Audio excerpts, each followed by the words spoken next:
श्री गणेशाय नमः। श्री शिव महापुराणे पंचमे युगखंडे अथ पंचत्रिंशोऽध्यायः। सनत्कुमार उवाच।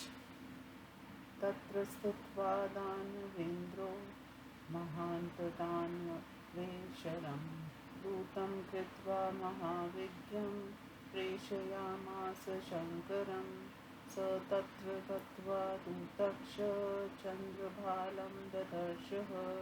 वट्मूले समासीनं सूर्यकोटिसम्प्रभं कृत्वा योगासनं दृष्ट्वा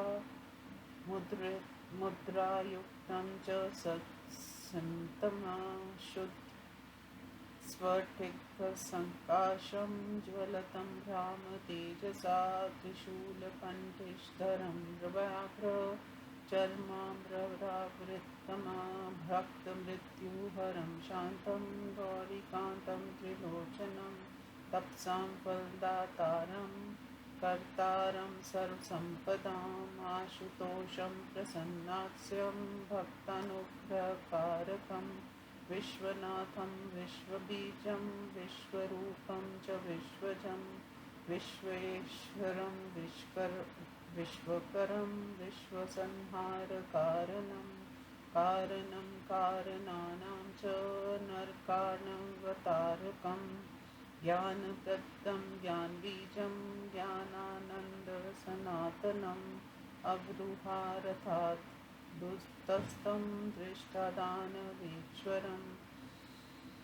शङ्करासकुमारं च शिरसा प्रणनामसा वामतो भृत्कालिं च सकन्दं तत्पुरतः स्थितं लोकाशिषं ददो तस्मै कालीसकन्दः शङ्करा।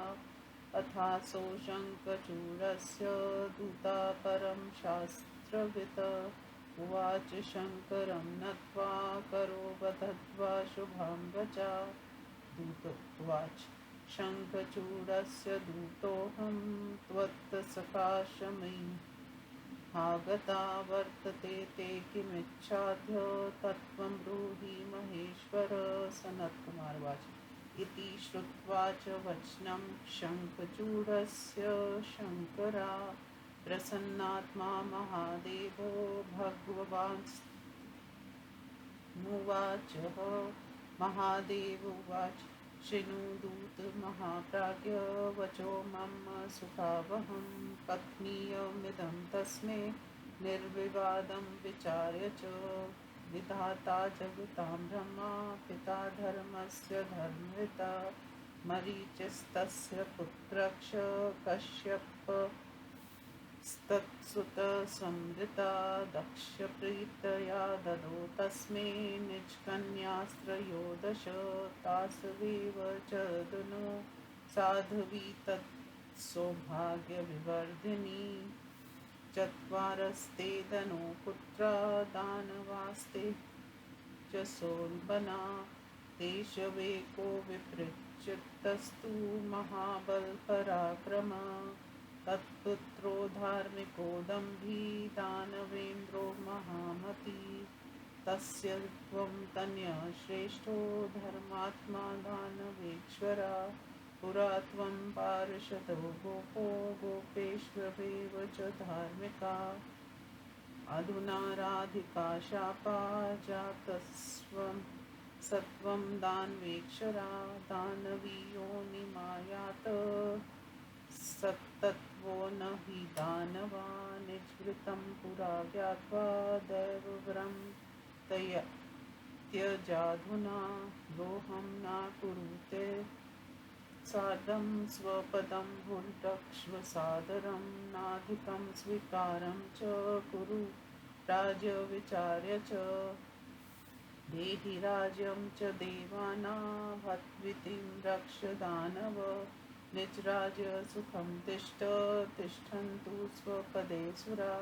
अलं भूतविरोधेन देवद्रोहेण किं पुनः कुलीनाशुत्कर्मान् सर्वे कश्यपवंशजा यानि कानि च पापानि ब्रह्महत्यादिकानि च ज्ञातिद्रोह च पापस्य कलां नार्हन्ति षोडशीं। सनत्कुमारवाच इत्यादिर्बहुवार्ता च श्रुतिस्मृति परां शुभां। प्रोवाच शङ्करस्तस्मै बोधयन् ज्ञानमुत्तमं शिक्षितशङ्खचूडेन स दूतस्तकर्वित्तमा। उवाच वचनानम्रो भवितव्यविमोहिता। दूतवाच तव्या यत्कथितं देव नान्यथा तथा वचा। तथ्यं किञ्चिद्यथार्थ च श्रुत्या मे निवेदनम्। यातिद्रोहे महत्पापं त्वयोक्तं धुना च यत्। तत्त्वमीशासुराणा च न सुराणा वत्प्रभो सर्वेषामिति चैतद्वे। तदा वच्मि विचार्य च निर्णयं ब्रूहि।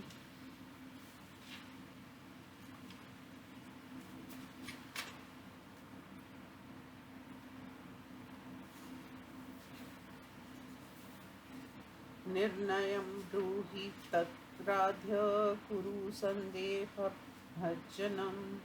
मधुकैटभयो दैत्यवर्यो प्रल्यार्णवे। शीर्षच्छेदं चकारासो भस्माचक्री महेश्वर। त्रिपुरे सहं संयुध्यं भस्मवत्कर्णं कुता। भवाचकार गिरीश सुरपक्षीति विश्रुतं। गृहीत्वा तस्य सर्वस्वं कुता प्रस्थापितो बली। शुक्लादिसमुद्धुर्तर्द्वारे च गदाधरा। सभ्रातृतिरोहिरनायाक्ष कथं देवैक्ष हिंसिता। शम्भादयोऽसुराशैव कथं देवै निर्पापिता। पुरा समुद्रं थने पीयूषं भक्षितं सुरे। कलेशभाजो व्ययं तत्र ते सर्वे फलभोगिना। क्रीडाभाण्डमिदं वृक्षं कालस्य परमात्मना। स ददाति यदा यस्मै तस्यैक्षर्भवेत्। तदा देवदानवयो वर्वम् चक्षणे मिथिकं सदा।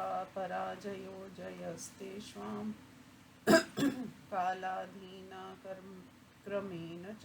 तवानयो विरोधे च गमनं निष्फलं भवेत्। संविदना तद्वे रोचते नेक्षरस्य ते। सुरासुराना सर्वेषामीक्षरस्य महात्मना। यं ते रहिता लजा सर्पदा समापि साधुना। यतोऽधिका जयकीर्तिहारिणी शेव प्राजये। तवेत् विपरीतं च मनसा संविचार्यताम्। सनत्कुमारवाच इत्वेतद्वचनं श्रुत्वा सम्प्रहस्य त्रिलोचना। यथोचितं च मधुरमुवाच दानवेश्वरम्। महेशवाच वयं भक्तपराधीना न स्वतन्त्रता कदापि हि।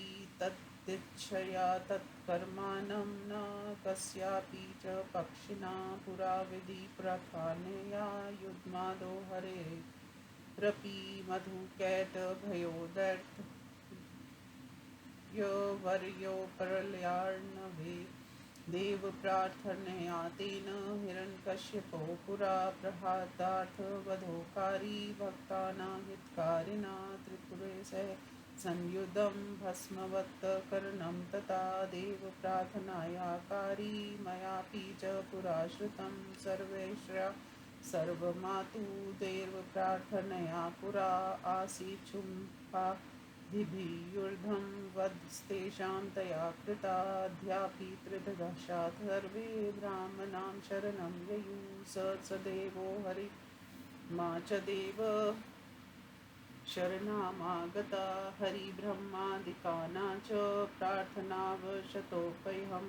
सर्वनामीक्षरो दूत युद्धार्थमागमं खलु। पार्श्वप्रवरस्त्वं हि कृष्णस्य च महात्मना। ये हताक्ष दैत्येन हि केऽपि तव्या समा। कालज्जा महती राजन् मम युधे तव्या सह। देवकार्यार्थमीशोऽहं विनयेन च प्रेषिता। गच्छतत्वं शङ्खचूडं वै कथनीयं च मे वचा स च युक्तं करोत्वत्र सुरकार्यकरोम्यहम् इत्युक्त्वा शङ्करस्तत्र वीरराममहेश्वरा उत्तस्थो शङ्खचूडस्य दूतो गच्छत्तदन्तिकम्। इति श्री शिव महापुराणे द्वितीयायां रुद्रसंहितां पंचमे युद्धखंडे शंखचूड वधे शिवदूत संवादो नाम पंचत्रिंशो अध्याय। हिंदी अनुवाद। सनत कुमार जी ने कहा, दानवेंद्र शंखचूड़ ने बहुत बड़े विद्वान दानवेश्वर को दूत बनाकर शिव जी के पास भेजा। उस दूत ने वहां जाकर बरगद के नीचे बैठे हुए चंद्रशेखर शिव जी को करोड़ सूर्यों के सदृश तेज युक्त देखा। योग आसन पर बैठे, ध्यान मुद्रा से युक्त, मधुर दृष्टि से युक्त, शुद्ध स्फटिक के समान वर्ण वाले ब्रह्मा तेज से प्रकाशित, त्रिशूल पटिश धारण किए, व्याघ्र चरम पहने, भक्तों की मृत्यु का नाश करने वाले, शाम त्रिलोचन गौरीपति को, तपस्या के फल को देने वाले, सब संपत्तियों को देने वाले, शीघ्र प्रसन्न होने वाले, प्रसन्न भक्तों पर कृपा करने वाले, विश्व के स्वामी, संसार के बीज, विश्व स्वरूप, विश्व को जन्म देने वाले, संसार के पालनहार, विश्व के रचयिता तथा विश्व का संहार करने वाले, समस्त कारणों के कारण नरक रूप, समुद्र से बचाने वाले, ज्ञान देने वाले, ज्ञान के बीच, ज्ञान से आनंदित रहने वाले सनातन शिव जी को उसने देखा। वह दानव राज दूर पर ही रथ से उतरकर अपने पुत्र सहित उसने शिव जी को प्रणाम किया। बाईं ओर बैठी हुई भद्रकाली को, सामने बैठे हुए स्कंद को भी उसने प्रणाम किया। उन्होंने भी लोक रीति से आशीर्वाद दिया। उसके बाद शास्त्रों के ज्ञाता शंखचूड़ के दूत ने हाथ जोड़कर शिव जी को प्रणाम कर शुभ वचन कहे। दूत ने कहा, मैं शंखचूड़ का दूत हूँ, यहाँ तुम्हारे पास आया हूँ। हे शिव जी, तुम्हारी क्या इच्छा है, सत्य कहिए। सनत कुमार जी ने कहा, इस प्रकार शंखचूड़ के दूत की बात सुनकर प्रसन्न होकर भगवान महादेव जी ने कहा, हे बुद्धिमान दूत, मेरी सुखद बात को सुनो। तुम मुझसे ये विचार कर विवाद के बिना ये कह देना, सब धर्म को जानने वाले संसार के पिता ब्रह्मा के पुत्र महर्षि मरीचि थे। उनके पुत्र कश्यप थे। उन्हें दक्ष ने प्रेम से अपनी 13 कन्याएं दी। उनमें एक दनु नाम की कन्या थी जो कश्यप के सौभाग्य को बढ़ाने वाली थी। दनु के 4 पुत्र दानव अपने तेज से प्रकाशित थे। उनमें एक विप्रचित था जो महान बलि तथा पराक्रमी था। उसका पुत्र दानवेंद्र दम्भ, महान, बुद्धिमान तथा धार्मिक था। तुम उसके पुत्र दानवेंद्र धर्मात्मा तथा श्रेष्ठ हो। तुम पहले जन्म में गोप थे और धर्मात्मा थे। इस समय राधा के शाप देने से दानेश्वर हो गए हो। तुम दानव योनि में आ गए हो। वास्तव में तुम दानव नहीं हो। अपने पूर्व जन्मों के समाचार को जानकर देवताओं से वैर करना छोड़ दो। उनके साथ वैर मत करो। अपने पद का सादर भोग कर, विचार कर, विकार युक्त राज्य का विस्तार मत करो। हे दानव, मेरे साथ प्रेम रखकर देवताओं को राज्य दे दो। तुम अपने राजस्व में सुख से रहो, देवता अपने पदों में रहें। प्राणियों तथा देवताओं से विरोध करके क्या होगा। कश्यप के वंश में उत्पन्न हुई सभी कुलीन तथा शुद्ध कर्म वाले हैं। जितने भी ब्रह्मा हत्या आदि पाप हैं, वे सभी जाति द्रोह से उत्पन्न पाप की तुलना में कुछ नहीं है। सनत कुमार जी ने कहा, इस प्रकार श्रुति स्मृति सम्मत बहुत सी अच्छी बातें तथा उत्तम ज्ञान शिव जी ने उसे समझाया। शंखचूड़ द्वारा सिखाया हुआ तर्क को समझाने वाला वह दूत होनहार से विवश होकर विनम्र शब्दों से कहने लगा। दूत ने कहा, हे देव, आपने जो कहा वह स्वर का ठीक है, फिर भी कुछ सत्य और यथार्थ मेरे वचन को सुनिए। आपने अभी कहा कि जाति द्रोह करना बहुत बड़ा पाप है। तो हे प्रभु, क्या ये बात केवल असुरों के लिए ही है, देवताओं के लिए नहीं है? यदि ये सबके लिए है तो मैं विचार कर कहता हूँ, तो आज इसका निर्णय सुनिए, जिससे संदेह दूर हो। हे महेश्वर, प्रलय काल में समुद्र के बीच विष्णु ने मधु के दैत्यों का सिर क्यों काटा? हे गिरीश, आपने देवताओं के पक्ष से त्रिपुरासुर को युद्ध भूमि में भस्म क्यों किया? बलि का स्वर्गस्व लेकर उसे पाताल क्यों भेजा? सुतल आदि लोगों का उद्धार करने के लिए वहां गदाधर क्यों स्थित हैं? भाई की साथ हिरण्याक्ष को देवताओं ने क्यों मारा? शुंभ आदि असुरों को देवताओं ने क्यों मारा? प्राचीन काल में समुद्र मंथन से निकले हुए अमृत देवताओं ने क्यों पी लिया? कष्ट हमने उठाया, क्या उसका लाभ देवताओं को क्यों मिला? काल परमात्मा का ये क्रीड़ा पात्र है। वह जब जिसे देता है तब वह उसका फल भोगता है। देव दानवों का ये वैर सदा किसी कारण से होता है। जय प्राजय कर्म से काल के अधीन है। देव दानवों में के वैर में जगत स्वामी आपका बीच में आना व्यर्थ है, क्योंकि वैर संबंधियों का ही अच्छा लगता है। आप तो सुर असुर सबके स्वामी हैं। ये आपके लिए लज्जा की बात है कि आप हमसे होड़ लगा रहे हैं, क्योंकि जीतने पर अधिक यश और हारने पर अपयश होना, ये दोनों ही आपके लिए विपरीत हैं। आप मन से सोचिए। सनत कुमार जी ने कहा। इस प्रकार उसकी बातों को सुनकर शिव जी ने हंसकर यथोचित मधुर वचन दानेश्वर से कहे। शिव जी ने कहा, मैं भक्तों के अधीन हूँ, कभी भी स्वतंत्र नहीं हूँ, उन्हीं की इच्छा से कार्य करता हूँ, मैं पक्षपाती नहीं हूँ। पहले ब्रह्मा जी की प्रार्थना को सुनकर विष्णु जी का प्रलय समुद्र में मधुर कैटम के साथ युद्ध हुआ था। देवताओं की प्रार्थनाओं से ही भक्त हितकारी विष्णु ने प्रहलाद को बचाने के लिए हिरण्यकश्यपु का वध किया। मैंने भी त्रिपुरासुर के साथ युद्ध तथा उसे भस्म करना, ये सब देवताओं की प्रार्थनाओं से ही किया है। सबकी स्वामिनी तथा सबकी माता देवी ने देवताओं की प्रार्थनाओं से शुभ आदि से युद्ध कर उन्हें मारा। आज भी सभी देवता ब्रह्मा जी की शरण में हैं। ब्रह्मा विष्णु मेरी शरण में आए। हे दूत, ब्रह्मा विष्णु की प्रार्थना से देवताओं का स्वामी मैं युद्ध के लिए आया हूँ। तुम श्री कृष्ण से के पार्षदा में श्रेष्ठ हो।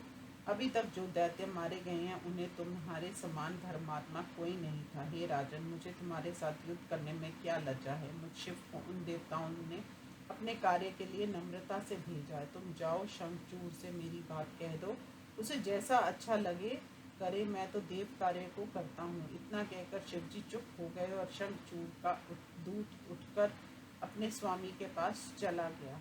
इस प्रकार शिव महापुराण में शिव दूत संवाद नामक 35वां अध्याय समाप्त हुआ।